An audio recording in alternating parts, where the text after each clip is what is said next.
নমস্কার, আমি আজকে একটি আবৃত্তি করব। কবিতাটির নাম সংকল্প। লিখেছেন কাজী নজরুল ইসলাম।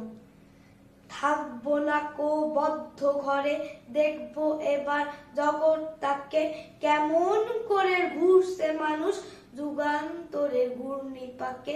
দেশ হতে দেশ দেশান্তরে ছুটছে তারা কেমন করে, কিসের নেশায় কেমন করে মরছে যে বিন লাখে লাখে, কিসের আশায় করছে তারা বরণ মরণ যন্ত্রণাকে।